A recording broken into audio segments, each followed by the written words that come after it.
You mentioned like balance sheet repair too. What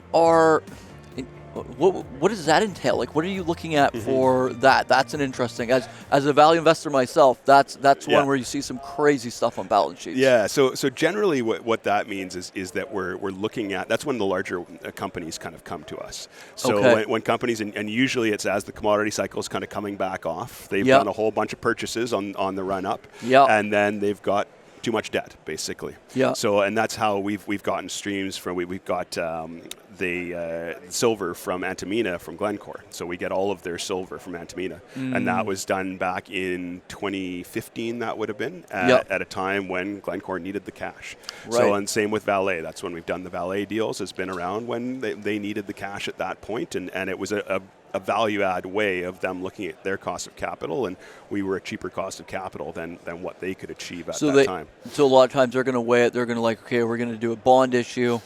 Yep. And is the streaming more lucrative for us at that time? Exactly. So it's a win-win for, you, of course, because then you get the upside and then. Exactly.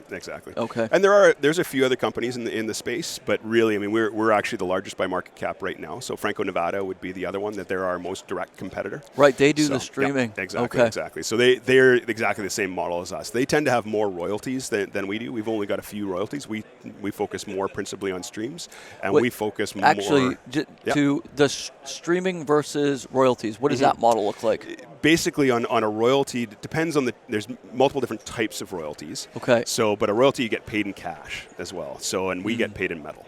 So that's the main thing. Okay. So there's a tax benefit to that in that you don't have to pay the full tax on that cash right up front. So there's ways you can manage that by us. And then we also have some upside in actually when we sell that metal as well. So in how we sell that metal.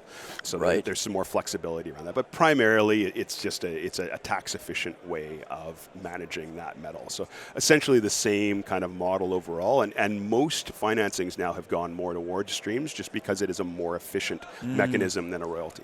Okay. So most of the new big deals that are out there, you don't see very many big royalties anymore. They've generally gone to that streaming model.